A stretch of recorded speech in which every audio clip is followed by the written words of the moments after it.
Assalamualaikum warahmatullahi wabarakatuh. Waalaikumsalam. Pak Taklim, Fadilah sholat. Semoga taklim ini bisa diridai oleh Allah Subhanahu wa Ta'ala. Taklim ini di rumah bisa menghilangkan majelis-majelis lalai, bisa menghancurkan majelis, bisa menghancurkan majelis-majelis lalai. Rumah dibuat taklim, Allah Subhanahu wa Ta'ala barokah, Allah yang mendengarkan, Allah yang melihat, Allah yang memelihara. Alhamdulillah. Rasulullah SAW bersabda, perintah pertama yang diwajibkan Allah terhadap umatku ialah sholat.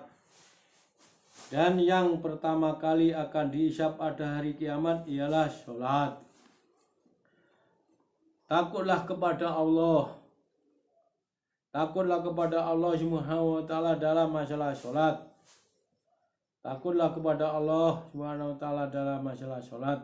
Takutlah kepada Allah Subhanahu wa Ta'ala dalam masalah sholat. Permisah antara seorang dengan syirik adalah sholat. Sholat adalah tanda Islam. Barang siapa sholat dan khusyuk tempat pada waktunya dan perhatikan rukuk serta sunnah-sunnah Rasulullah SAW, seorang mukmin. Di antara seluruh perintah Allah SWT, iman dan sholat adalah kewajiban yang paling utama. Jika ada sesuatu yang lebih baik daripada itu, Allah SWT akan memerintahkan para malaikatnya yang sebagai di antara mereka pada siang dan malam hari ada yang senantiasa ruku dan sebagai yang lain adalah yang terus bersujud. Sholat adalah tiang agama. Sholat menghilangkan wajah setan. Sholat adalah Sholat adalah jihad yang paling utama. Selama seorang memperhatikan sholat adalah subhanallah tidak akan mengabaikan, dan jika ia berpaling dari sholatnya, maka Allah Subhanahu wa Ta'ala akan mengalihkan perhatiannya. Jika sesuatu musibah turun dari langit, maka orang yang memakmurkan masjid pasti selamat. Ulangi, jika sesuatu musibah turun dari langit, maka orang yang memakmurkan masjid pasti selamat. Jika seorang muslim dimasukkan ke dalam neraka karena dosa-dosanya yang besar, maka api neraka tidak dapat membakar anggota tubuh yang telah bersujud ketika sholat. Allah Subhanahu wa Ta'ala mengarahkan api neraka ke atas anggota-anggota sujud. Amal yang paling disukai oleh Allah Subhanahu wa Ta'ala adalah sholat pada waktunya di masjid. Orang yang paling disukai Allah Subhanahu wa Ta'ala adalah orang-orang yang bersujud kepadanya depan penuh perasaan hina. Allah Subhanahu wa Ta'ala paling dekat dengan hambanya ketika ia bersujud kepadanya. Sholat adalah kunci surga. Jika seorang berdiri untuk sholat, pintu-pintu surga akan terbuka dan Allah akan mengikapkan hijab antara ia dengan Allah SWT selama ia tidak melakukan hal-hal yang dibenci dalam sholat. Orang yang sedang sholat ibarat sedang mengetuk pintu rumah Allah SWT, dan sebagaimana umumnya pintu yang dibuka akan dibuka. Kedudukan sholat dalam keagama seperti kedudukan kepala pada badan. Sholat adalah nur. Ulangi, kedudukan sholat dalam agama seperti kedudukan kepala pada badan. Sholat adalah nur hati. Barang siapa ingin hati senantiasa bersinar, maka sinarlah dengan sholat.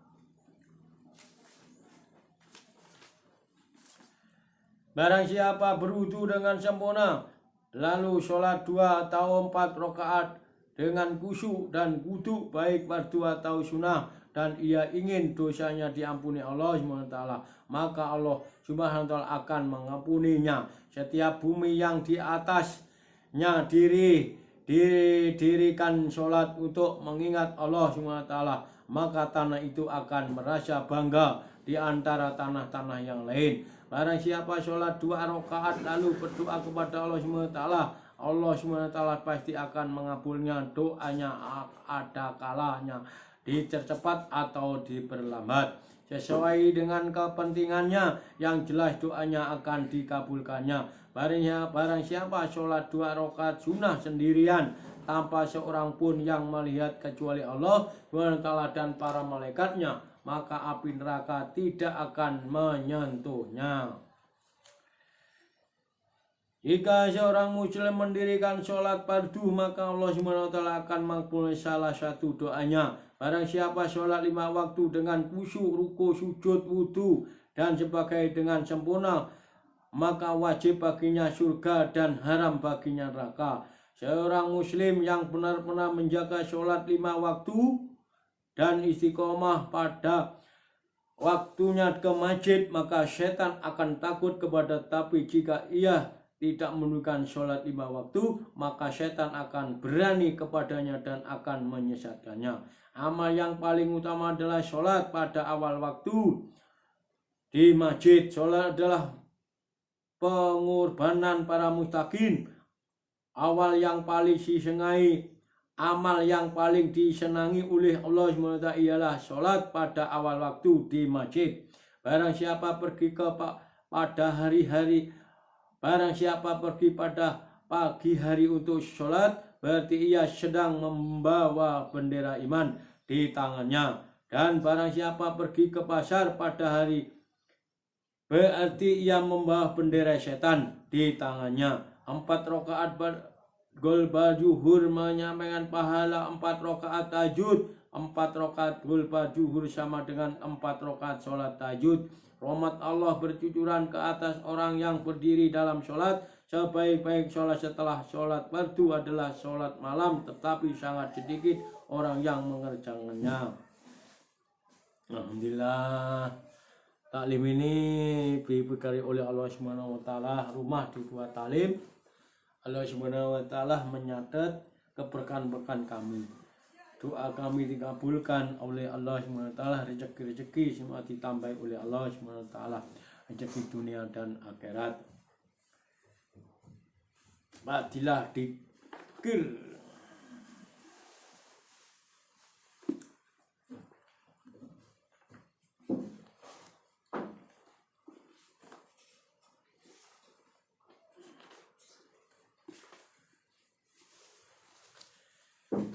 Selanjutnya fadilah dzikir. Dari 100 fadilah yaitu dzikir menjauhkan diri dari setan sekaligus merusak kekuatannya. Dzikir menyebabkan disukai oleh Allah SWT. Dzikir menjauhkan kerisauan dan kesedihan hati. Dzikir melambangkan dan mengembirakan hati. Dzikir menguatkan jasmani dan rohani. Dzikir menerangkan wajah dan hati. Dzikir menarik rezeki. Ahli dzikir akan dikenakan pakaian kewibawaan dan kemanisan. Dengan melihatnya akan timbul rasa cinta, dan orang-orang yang melihat merasakan kedamaian. Dzikir menimbulkan cinta kepada Allah SWT, dan cinta adalah roh Islam, pusat agama, juga sumber kebahagiaan serta keselamatan. Barang siapa ingin mencapai cita sejati kepada Allah SWT, berbanyaklah dzikir. Sebagaimana mujakarah itu pintu li ilmu, maka dzikir adalah pintu cinta kepada Allah SWT. Ulangi. Dzikir menjauhkan diri dari setan sekaligus merusak kekuatannya. Dzikir menyiapkan disukai oleh Allah SWT. Dzikir menjauhkan kerisauan dan kesedihan hati. Dzikir melambangkan dan menggembirakan hati. Dzikir menguatkan jasmani dan rohani. Dzikir menerangi wajah dan hati. Dzikir menarik rezeki. Ahli dzikir akan dikenakan pakaian kewibawaan dan kemanisan. Dengan melihat akan timbul rasa gentar, dan orang yang melihatnya merasa kedamaian. Dzikir menimbulkan cinta kepada Allah SWT, dan cinta adalah roh Islam, pusat agama, juga sumber kebahagiaan serta keselamatan. Barang siapa ingin mencapai cinta sejati kepada Allah Subhanahu wa ta'ala, Berbanyaklah dikir. Sebagai mujakarah itu pintu ilmu, maka dikir adalah pintu cinta kepada Allah SWT. Dikir membuat marabah sehingga menyampaikan kita kepada ihsan. Dengan ihsan, seorang seakan-akan melihat Allah SWT dalam ibadah. Inilah tujuan terakhir para sufi.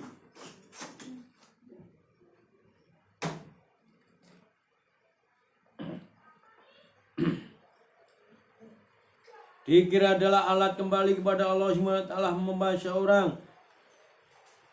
Dikir adalah alat kembali kepada Allah SWT membaca orang, berserah diri kepada Allah SWT sehingga secara perlahan Allah SWT menjadi tempat berlindung dan bentengnya. Alhamdulillah. Kita tutup doa kita para subhanahu wa ta'ala. La ilaha illa anta.